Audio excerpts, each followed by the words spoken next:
Mr. Happy finds a hobby. Mr. Happy is a happy sort of fellow. He lives in Happyland, which is a happy sort of place. Behind his house there is a wood full of happy birds, and on the other side of the wood there is a lake full of happy fish. Now, one day, not that long ago, Mr. Happy went for a walk through the wood. As he came to the shore of the lake, he heard an unusual sound. A sound that is seldom heard in Happyland. It was the sound of somebody moaning and grumbling. Mr. Happy peered round the trunk of a tree. At the edge of the lake, there was somebody fishing and grumbling and fishing. It was Mr. Grumble. "Good morning, Mr. Grumble," said Mr. Happy. "Shh!" shushed Mr. Grumble. "Sorry," whispered Mr. Happy. "Have you caught anything?" "Yes, I've caught a cold," grumbled Mr. Grumble. "I've been sitting here all night. I hate fishing." "Then why are you fishing?" asked Mr. Happy. "Because Mr. Quiet said it was fun, and you see I'm trying to find something I enjoy doing, something I can do as a hobby."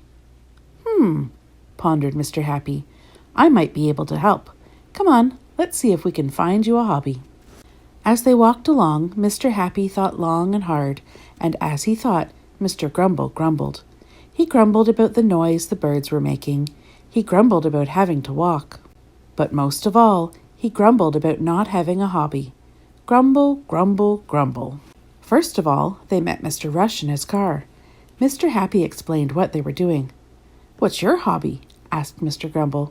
"Speed," said Mr. Rush. "Hop in." And they did.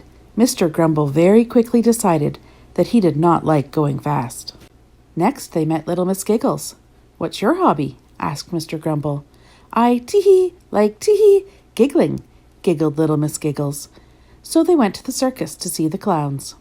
Little Miss Giggles giggled, Mr. Happy laughed, and Mr. Grumble frowned. "I hate custard pies," grumbled Mr. Grumble. It proved to be a very long day for Mr. Happy. They went everywhere.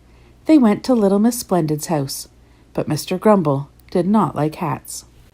They went to Mr. Mischief's house, but Mr. Grumble did not like practical jokes. They bounced with Mr. Bounce, and they looked through keyholes with Mr. Nosy. But nothing was right. In fact, nothing was left. Mr. Happy had run out of ideas. As the sun was setting, they saw Mr. Impossible coming towards them down the lane. "Now, if anybody can help us, that somebody ought to be Mr. Impossible," said Mr. Happy. "Hello," he said. "You're good at the impossible. Can you think of a hobby that Mr. Grumble would enjoy?" "That," said Mr. Impossible. "Yes," said Mr. Happy and Mr. Grumble together. "Would be impossible," said Mr. Impossible. "Grrr," growled Mr. Grumble, and stomped off home. It was whilst drinking a cup of tea the next morning that Mr. Happy had an idea. A perfectly obvious idea. He rushed round to Mr. Grumble's house. "I've got it," cried Mr. Happy. "You can take up fishing." "Fishing? But I hate fishing." "I know, but what do you do while you are fishing?" asked Mr. Happy. "I don't know. You grumble," said Mr. Happy. "And what do you like doing most of all?" "I like—" And then it dawned on Mr. Grumble.